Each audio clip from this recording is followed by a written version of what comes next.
Whoa, check that out. That is a beautiful tube glow, man. I don't no idea how well the camera can see it, but we've got the lovely orange, and then we've got that sort of bluish, purplish fluorescence, which is normal for this tube, by the way.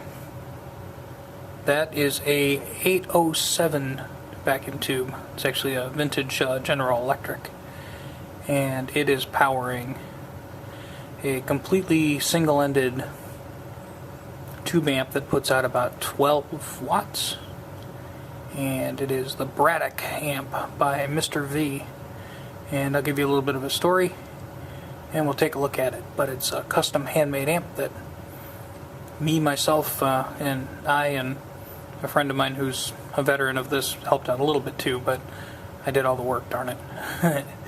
But yeah, what an amplifier. Okay, so I turned the lights on now. You can see a little better. But there's the control panel. Very simple.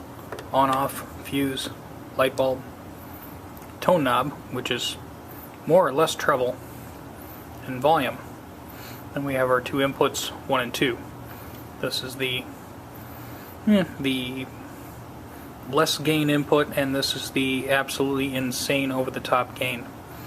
If this control panel looks kind of familiar to any amp gurus, it should be. This is a 1950s Fender Princeton style cabinet layout, etc.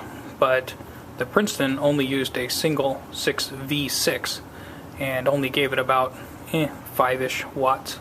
This has got the mighty 807 and puts out nearly 12.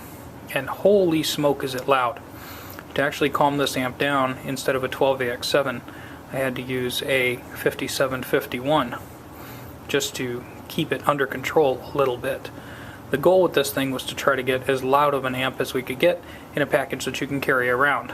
It's a little heavy, but quite mobile.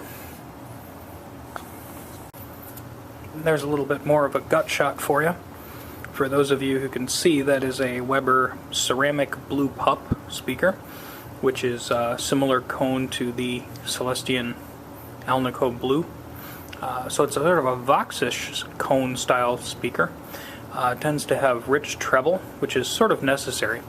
This 807 tends to have a really thick, fat bottom end to it, and it can sound a little rumbly, so you want to bring out that sparkle in, and you don't want that to get subdued.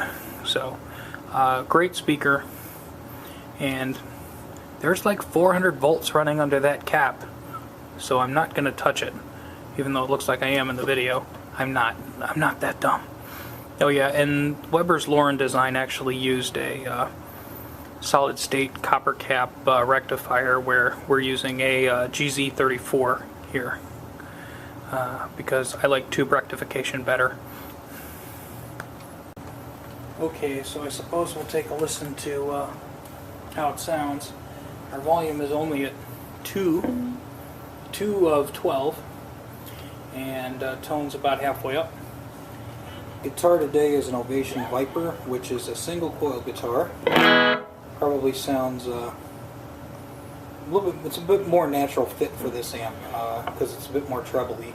Bassy guitars, like your Gibsons and your Gretches, you're going to need to turn that treble knob up to open them up, but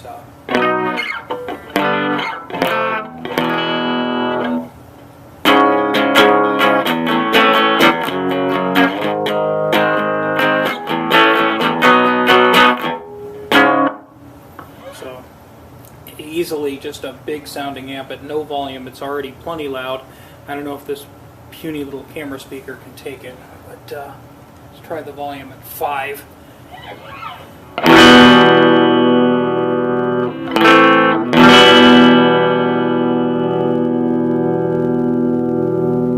And I'm guessing the camera speaker's probably freaking out by this point, but the sustain in this amp is just very impressive. Even a simple bolt-on neck, not interesting guitar is really keeping with it, so really cool there. And if we go to the high gain input, we nearly double our volume and probably scare the living crap out of our camera. So This is the volume at 5 on the high gain input, and quite frankly that is way more than anybody can logically deal with on a modest stage. And the idea was now we have an amp that you can take around with you, and despite having a single speaker, it puts out plenty of bass and plenty of treble, and it's just a little amp that sounds bigger than it is. This is the Braddock by Mr. V. If you want to hear somebody who can really play it, you can check out our website at mrvamps.com, and we got some cool sound clips up there with its sidekick, the Arena, which is the reverb unit, and can show that to you too. But just for the origins of this amp, it started its life as a kit from Weber, referred to as the Lauren, and I made a few of my own little tweaks and mods to it, and now it is known as the Braddock, the little amp with a big punch that surprises the heck out of everybody.